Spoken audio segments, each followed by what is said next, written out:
Good morning मेरे dear students, आप सभी को गुड मॉर्निंग। आज क्लास 10 का रियल नंबर्स का दूसरा क्लास चलने वाला है। ठीक है, आप लोग ध्यान दीजिएगा। देखिए, फर्स्ट क्लास में आप लोग को हम कहाँ तक बताए थे? तो फर्स्ट क्लास में आप लोगों को अभाज्य संख्या के बारे में बताए थे ना, अभाज्य संख्या के बारे में बताए थे। तो आप लोग को कुछ याद है कि किसको कहते हैं अभाज्य संख्या? जब आपको अभाज्य याद है तो आपको भाज्य संख्या याद करने में आसानी होगी। जैसे अभाज्य संख्या का डिफिनीशन क्या था, है ना, कि वैसी संख्या जो एक से और अपने आप से विभाजित होता है और किसी दूसरे संख्या से विभाजित नहीं होता है, उसे क्या कहते हैं? अभाज्य संख्या कहते हैं या प्राइम नंबर कहते हैं, है ना। आपको तो बताए थे पिछले क्लास में। फिर से कि वैसी संख्या जो एक से अपने आप से विभाजित होता है और किसी दूसरे संख्या से विभाजित नहीं होता है, उसे हम लोग क्या कहते हैं? अभाज्य संख्या कहते हैं। क्या कहते हैं? अभाज्य संख्या। देखिएगा, आपको बताए थे कि सबसे छोटी अभाज्य संख्या कितनी होती है? तो सबसे छोटी अभाज्य संख्या आपका 2 होती है। कितनी होती है? 2 होती है ना। फिर देखिए, इसके बाद आप लोग बताइए, हम आपको बताए थे कि 9 एक अभाज्य संख्या है या नहीं? आप लोग बताइए। तो 9 एक अभाज्य संख्या नहीं है, क्योंकि ये देखिए, एक से कटता है, अपने आप से कटता है और दूसरा नंबर से भी कटता है, इसलिए ये मेरा अभाज्य संख्या नहीं है। अभाज्य संख्या होने का क्या शर्त था? कि वैसी संख्या जो एक से और अपने आप से विभाजित होता है, किसी दूसरे संख्या से विभाजित नहीं होता है, उसी को हम लोग क्या कहते हैं? अभाज्य संख्या कहते हैं, है ना। आप लोगों को तो समझ में आ गया होगा। चलिए आगे बताते हैं।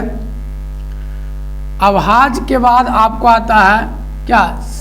अभाज्य। क्या आता है? सॉरी, भाज्य संख्या। क्या आता है? भाज्य, है ना। अभाज्य के बाद क्या आता है? भाज्य संख्या, जिसको हम लोग क्या कहते हैं? Composite number. क्या कहते हैं? कंपोजिट नंबर, जिसको हम लोग क्या कहते हैं? कंपोजिट नंबर, है ना।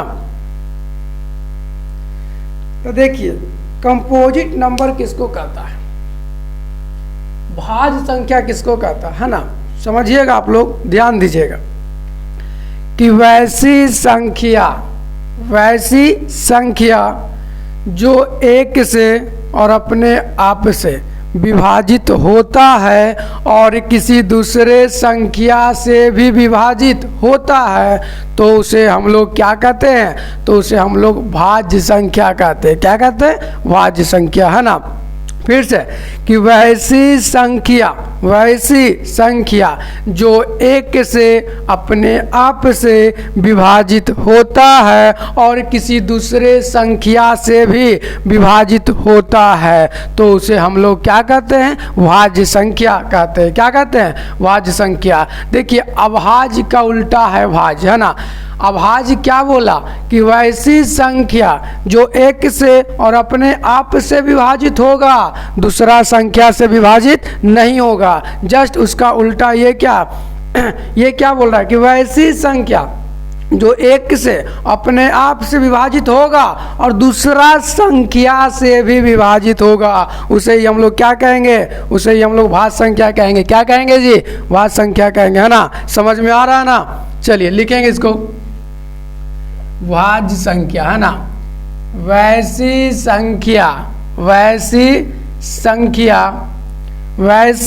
संख्या जो एक से और अपने आप से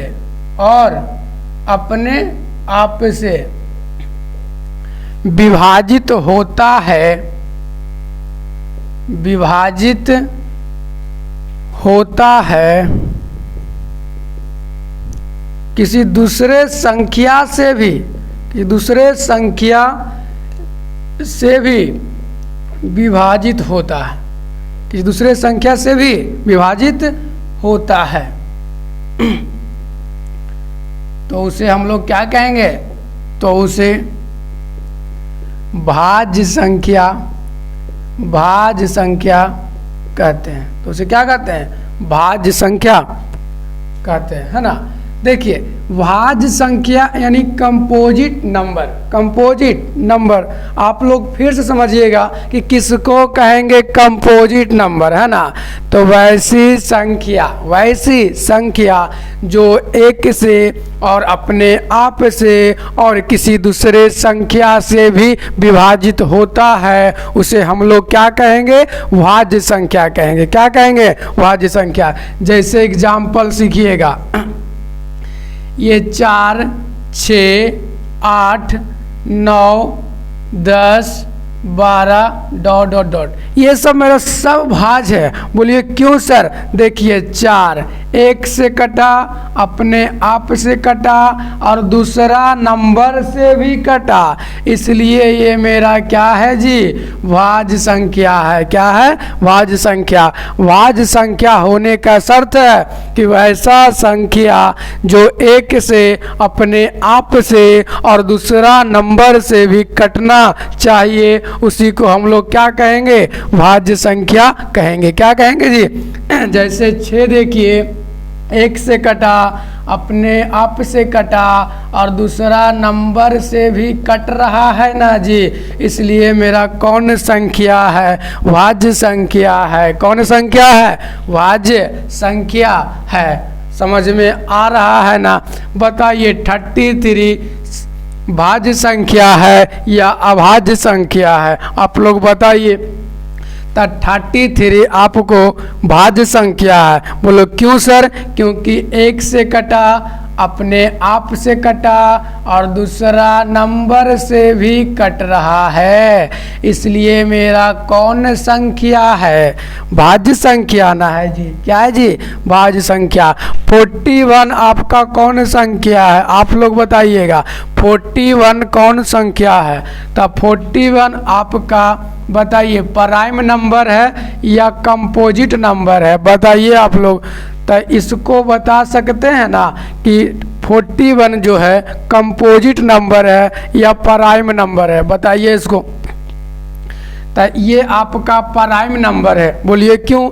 ये देखिए, 41 जो है ना, 41 जो है एक से कटेगा और खुद से कटेगा, किसी दूसरा नंबर से ये नहीं कटेगा, इसलिए क्या हो गया? प्राइम नंबर हो गया, जिसको हम लोग अभाज्य संख्या बोलते हैं ना। समझ में आ रहा है ना? समझ में आ रहा है ना? यस नो बोलिए आप लोग। चलिए नेक्स्ट आगे बताते हैं। आपको अभाज्य संख्या और अभाज्य भाज्य संख्या के बारे में समझ में आ गया है ना। इसके बाद आता है अभाज्य संख्या। क्या आता है जी? अभाज्य संख्या। अभाज्य संख्या जिसको हम लोग कोपराइम नंबर कहते हैं, जिसको हम लोग क्या कहते हैं? कोपराइम नंबर कहते हैं, है ना इंग्लिश में। अभाज्य संख्या। कौन संख्या?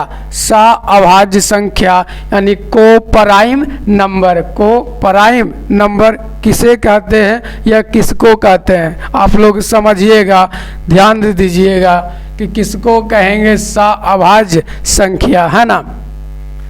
तो जिन दो संख्याओं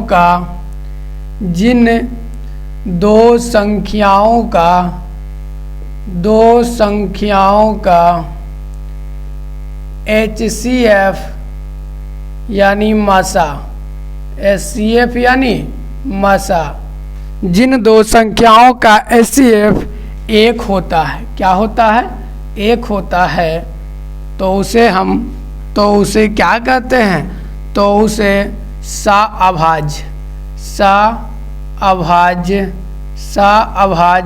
संख्या कहते हैं, है ना। तो उसे क्या कहते हैं? अभाज्य संख्या कहते हैं। जैसे एग्जाम्पल के तौर पर समझेंगे कि दो संख्याओं का HCF, 3 और 5 आपका कितना संख्या है? 2 संख्या है ना जी।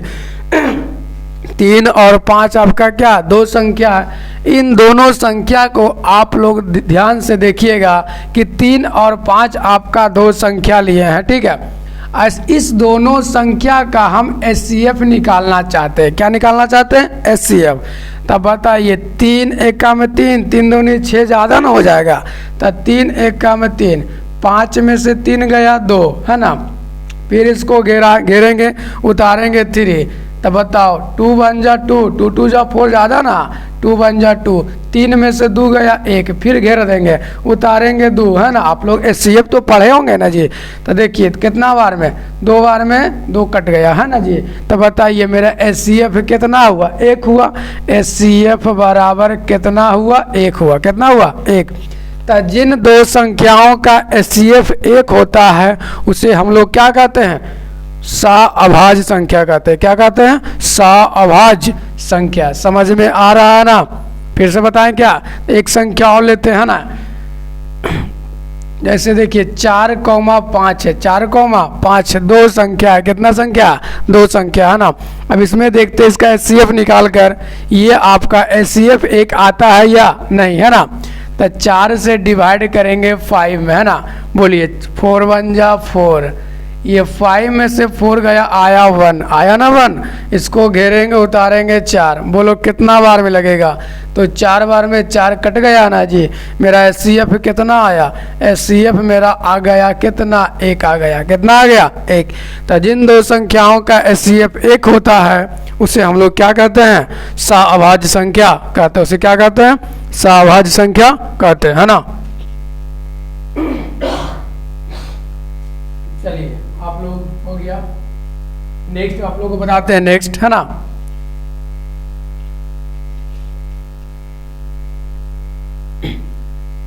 सअभाज्य भी समझ में आप लोगों को आ गया ना। अब इसके बाद हम लोग क्या समझेंगे? आप लोग का prime number, coprime number, composite number तीनों हो गया, है ना। अब इसमें सबसे, इस चैप्टर का सबसे मेन टॉपिक जो है उसको समझेंगे। तो मेन टॉपिक क्या है पता है ना आप लोग को? इस चैप्टर में सबसे मेन टॉपिक जो आपका है परिमेय संख्या। कौन संख्या? परिमेय संख्या। परिमेय संख्या, जिसको हम लोग रेशनल नंबर्स कहते हैं। क्या कहते हैं? रेशनल नंबर, रेशनल नंबर कहते हैं। परिमेय संख्या जिसको हम लोग रेशनल नंबर कहते हैं, इसको क्या कहते हैं? रेशनल नंबर कहते हैं, है ना। देखिए परिमेय संख्या का डिफिनीशन आप लोग समझिएगा अच्छी तरह से। जब परिमेय और अपरिमेय आपको क्लियर होगा ना, तो आपको कम से कम 2 से 3 नंबर कंप्लीट एकदम है। 2 से 3 नंबर, पूरा से पूरा 2 से 3 नंबर आपको मिल जाएगा जब आपको परिमेय और अपरिमेय पहचानने के लिए आ जाएगा तब, ठीक है। तो आप लोग अच्छे तरह से ध्यान दीजिएगा कि किसको कहेंगे परिमेय संख्या और किसको कहेंगे अपरिमेय संख्या, ठीक है। वैसी संख्या जो P बटा Q के रूप में लिखी जाती है उसे हम लोग परिमेय संख्या कहते हैं। जहाँ P और Q पूर्णांक है, जहाँ P और Q पूर्णांक है और Q नॉट इक्वल टू 0 है। चलिए समझिएगा आप लोग परिमेय संख्या किसको कहता है ना। तो वैसी संख्या जो P बटा Q के रूप में लिखी जाती है। वैसी संख्या जो P बटा Q के रूप में लिखी जाती है तो उसे क्या कहते हैं? तो उसे परिमेय संख्या कहते हैं। परिमेय संख्या कहते हैं। तो उसे क्या कहते हैं जी? परिमेय संख्या कहते हैं। जहाँ P और Q पूर्णांक है। क्या है? पूर्णांक है। और Q not equal to zero है और Q not equal to zero है ना। अथवा करके एक परिभाषा और लिख लेंगे, वैसी संख्या जिसका पूरा वर्गमूल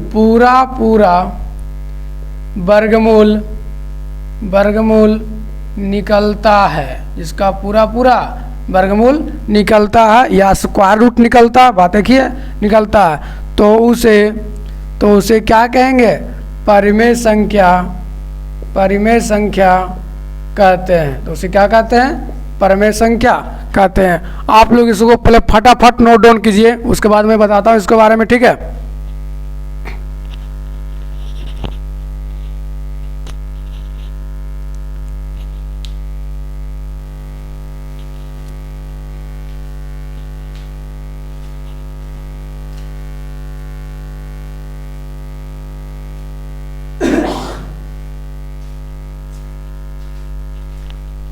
चलिए हो गया ना, नोट कर लिए ना आप लोग। चलिए परिमेय संख्या के बारे में समझते हैं, ठीक है। वैसी संख्या जो P बटा Q के रूप में लिखी जाती है तो उसे हम लोग क्या कहते हैं, परिमेय संख्या कहते हैं। क्या कहते हैं जी, परिमेय संख्या, है ना। जहाँ P और Q क्या है, पूर्णांक है, इंटीजर्स है। जहाँ P और Q क्या है, इंटीजर्स है और Q not equal to zero है। समझिएगा अच्छी तरह से। देखिए ये आपका क्या है, 5/3, ये P बटा Q के रूप में है या नहीं। तो जो P बटा Q के रूप में रहेगा उसको हम लोग परिमेय संख्या कहेंगे। क्या कहेंगे, परिमेय संख्या। तो देखिए यहाँ पर ये लिखा है क्या, कि जहाँ P और Q पूर्णांक है, इसके मतलब समझिएगा कि P और Q का मान निगेटिव भी हो सकता है, पॉजिटिव भी हो सकता है, ठीक है। जी आप यहाँ पर लिखा है कि जहाँ P और Q पूर्णांक है, यानी इसके मतलब आप लोग समझिएगा कि P का मान नेगेटिव भी हो सकता है और Q के मान भी नेगेटिव हो सकता है, नेगेटिव पॉजिटिव दोनों हो सकता है, ठीक है। इससे कोई प्रॉब्लम नहीं है, लेकिन सिर्फ PYQ के फॉर्म में होना चाहिए, उसी को हम लोग क्या कहेंगे, परिमेय संख्या कहेंगे। क्या कहेंगे जी, परिमेय संख्या कहेंगे, है ना। चलिए आप लोग समझेंगे फिर से। जैसे देखिए -3/2 ये PYQ के रूप में है या नहीं। हमको माइनस प्लस से कोई प्रॉब्लम नहीं है, क्योंकि पहले ही बोल दिया है कि जहाँ P और Q पूर्णांक है और Q not equal to zero है, इसलिए हमको P का मान भी माइनस हो सकता है और Q का मान भी माइनस हो सकता है, उससे कोई भी प्रॉब्लम नहीं है, ठीक है। देखिए जैसे 3/7, 3/-7, कोई दिक्कत नहीं, ये भी मेरा क्या, परिमेय संख्या। बोलो क्यों सर, क्योंकि P बटा Q के रूप में है ना जी। जब P बटा Q के फॉर्म में होगा तो परिमेय संख्या होगा। तो क्या होगा, परिमेय संख्या होगा। समझ में आ रहा है ना आप लोग को, है ना। फिर देखिए एक अथवा करके हम लिखे हैं कि वैसी संख्या जिसका पूरा वर्गमूल निकलता है, ठीक है, जिसका पूरा वर्गमूल निकलता है उसे हम लोग क्या कहते हैं, परिमेय संख्या। क्या कहते हैं, परिमेय संख्या। जैसे देखिए ये देखिए 16, √16, तो √16 का वर्गमूल निकलता है ना पूरा।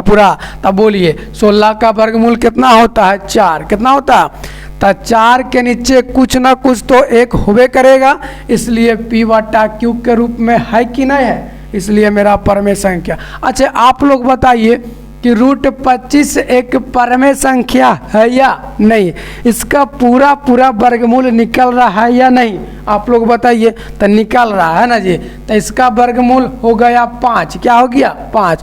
और इसके नीचे कुछ ना कुछ तो एक छुपा हुआ रहता है। तो देखिए ये P बटा Q के रूप में है या नहीं। जब P बटा Q के रूप में है तो ये मेरा परिमेय संख्या है। क्या है जी, परिमेय संख्या, है ना। समझ में आ रहा है ना, नहीं आएगा तब बोलिएगा। वैसी संख्या जिसका पूरा वर्गमूल निकलता है तो उसे हम लोग क्या कहते हैं, परिमेय संख्या कहते हैं। जैसे आप लोग फिर समझिएगा, ये √25 अब बटा √64 है, ये आपसे पूछता है कि परमेय संख्या है या अपरमेय संख्या, तो आप लोग बोलिएगा सर 25 का वर्गमूल तो 5 होता है और 64 का वर्गमूल तो 8 होता है, तो ये तो p/q के रूप में है ना सर, इसलिए मेरा क्या है, परमेय संख्या है। क्या है जी, परमेय संख्या। एक बात और आप लोग सीखिएगा कि p बराबर 0 हो सकता है, p बराबर 0 हो सकता है, लेकिन q बराबर 0 नहीं हो सकता है। अब p का मान 0 हो सकता है लेकिन q बराबर 0 नहीं हो सकता है, इसलिए q नॉट इक्वल टू 0 लिखे हैं, है ना। जैसे आपसे हम बोलेंगे कि बोलिए कि √12 आपका कौन संख्या है, तो रूट देखिए 12 का पूरा वर्गमूल निकलेगा नहीं ना निकलेगा, इसलिए मेरा कौन संख्या है बता दीजिए आप लोग, इसलिए मेरा ये अपरमेय संख्या है। अभी अपरमेय नहीं पढ़े हैं, अभी सिर्फ परमेय पढ़ रहे हैं ना, क्या पढ़ रहे हैं, परमेय। ठीक है, समझ में आ रहा है या नहीं आप लोग बताइएगा, समझ में आ रहा है कि नहीं कि किसको कहेंगे परमेय संख्या। वैसी संख्या जो p/q का मतलब कौन ची, p/q के रूप में है ना, वैसी संख्या जो p/q के रूप में लिखी जाती है उसे हम लोग क्या कहते हैं, परमेय संख्या कहते हैं। क्या कहते हैं, परमेय संख्या कहते हैं। जहाँ p और q क्या है जी, जहाँ p और q पूर्णांक है और q नॉट इक्वल टू 0 है। समझ में आ रहा है ना।